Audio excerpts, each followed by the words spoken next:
No dia 31 de março de 1964, foi implementada no Brasil uma ditadura civil-militar. Ao longo dos 21 anos seguintes, o exercício da democracia foi proibido no país. Mas afinal, o que é democracia? Hoje eu inicio uma série de vídeos em que irei abordar esse tema.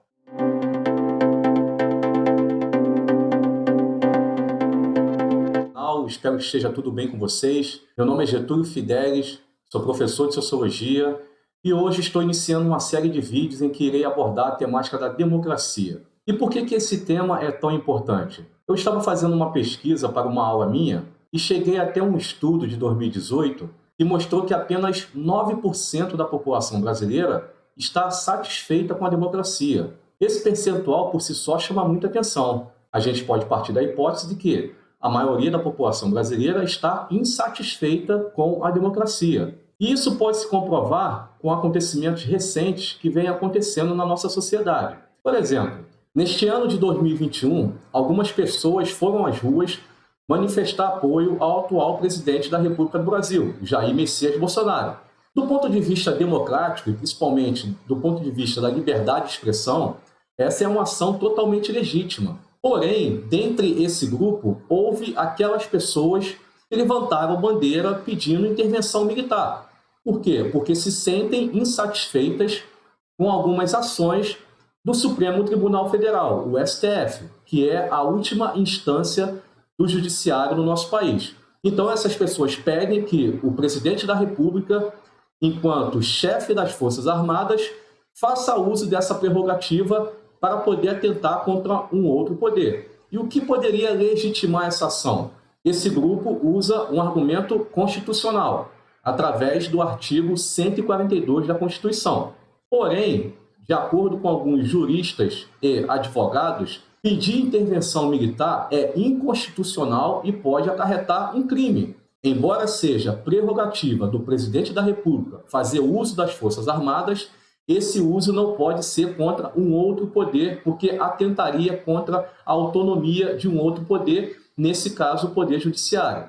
Ou seja, essa ação é uma ação totalmente antidemocrática, uma ação que vai de encontro com os interesses da democracia. Mas, afinal, do que realmente se trata democracia? Quando a gente fala de democracia, estamos falando de um regime político. E aqui, nesse momento, eu irei apresentar para vocês algumas concepções da democracia. Mas antes disso, eu peço gentilmente que você se inscreva no canal, ative o sininho para receber novas notificações sempre que tiver um vídeo novo e curte o vídeo para mostrar para o YouTube que você está gostando do meu conteúdo. Então vamos lá, pessoal. Vamos falar sobre algumas concepções da democracia. No Brasil, algumas pessoas costumam atribuir à democracia apenas algo direcionado ao universo da política, ou seja, ao universo das eleições. Se democracia fosse apenas isso, então, no Brasil, ela seria exercida a cada 2 anos, que é quando nós vamos às urnas. Eu estou gravando esse vídeo em agosto de 2021. No ano passado, nós fomos às urnas nas eleições municipais e elegemos prefeitos e vereadores. No próximo ano, em 2022, nós voltaremos às urnas para elegermos presidente, governadores, senadores, deputados federais e deputados estaduais.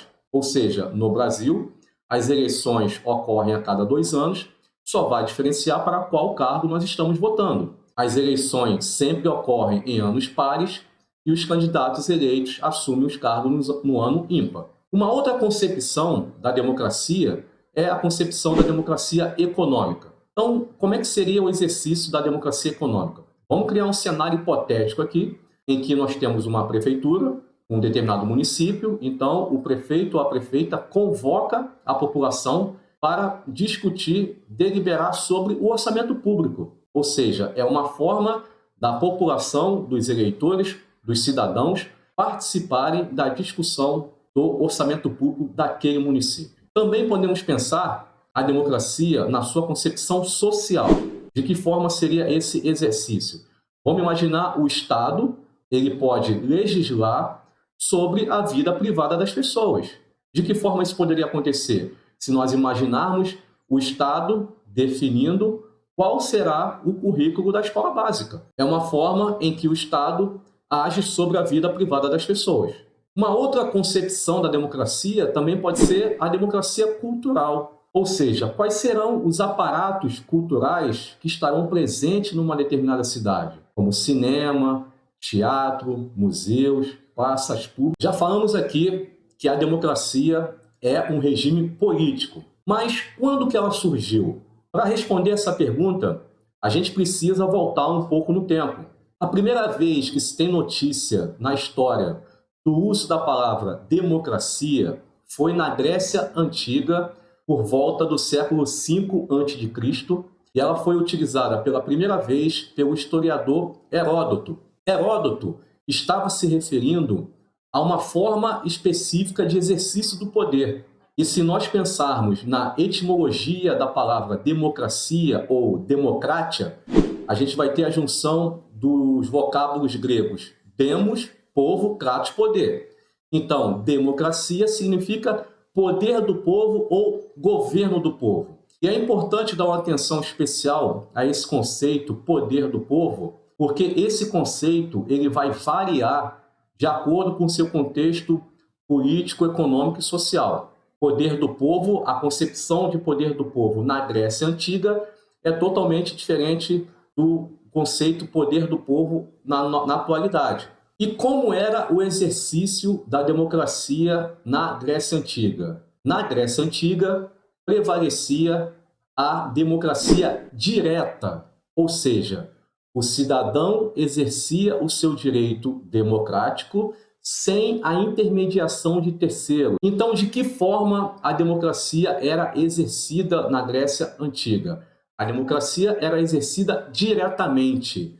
Ali existia a chamada democracia direta, em que os cidadãos participavam da vida pública sobre os assuntos públicos sem a intermediação de terceiros, sem a intermediação de representantes. E quem podia exercer esse direito na Grécia Antiga? Aqui é um ponto importante essa questão de nós pensarmos sobre o conceito de poder do povo. Na Grécia Antiga, só poderia participar da vida política, na vida pública, aquelas pessoas que eram consideradas cidadãos. E quem eram considerados cidadãos na Grécia Antiga? Apenas os homens adultos gregos e proprietários de terra. Com isso, a maioria da população estava excluída de exercer o direito democrático. Por exemplo, mulheres, adultos sem posse, prisioneiros de guerra e escravos estavam excluídos de exercer o direito da cidadania. E aqui eu trago a contribuição do pensador italiano Norberto Bobbio.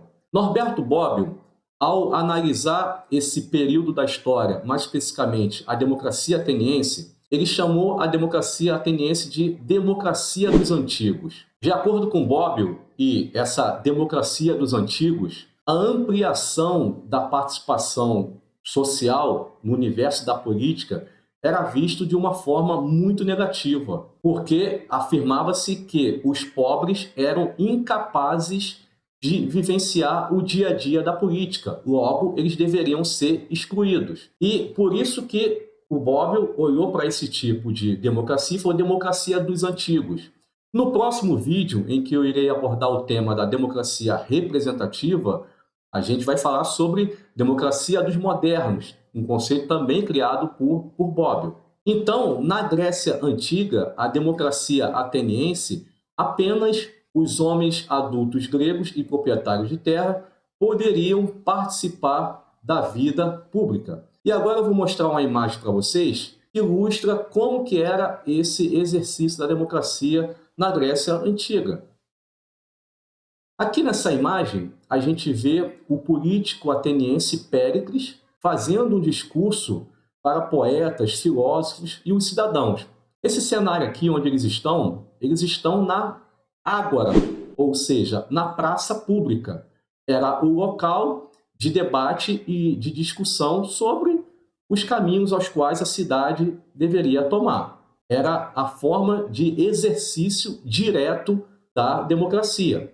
A praça pública era considerado o parlamento daquela época, ou seja, os cidadãos iam para a Ágora e lá eles iam debater sobre os assuntos voltados para a cidade. Mas aí você pode me perguntar, mas Getúlio, o exercício da democracia direta, ele só é possível numa cidade em que o contingente populacional é muito pequeno. E você tem razão.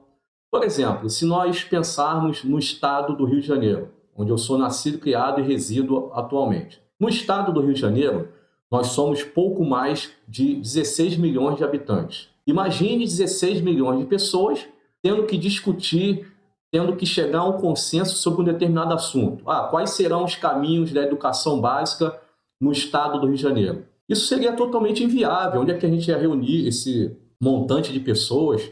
Como é que a gente ia chegar a um consenso sobre esse assunto? Seria totalmente difícil. E aí, qual é a alternativa, ou qual foi a alternativa encontrada para uma situação como essa? E esse será o assunto do próximo vídeo, em que irei falar sobre a democracia representativa. E para isso, eu peço mais uma vez para você se inscrever no canal, ativar o sininho para receber as notificações e deixa aquele like, se puder, compartilha também o vídeo. E antes de terminar, eu gostaria de saber a sua opinião. Democracia é o único regime político viável? Escreva aí nos comentários, quero saber a sua opinião. Agradeço muito você pela sua participação aqui hoje e nos encontramos no próximo vídeo. Um grande abraço, pessoal!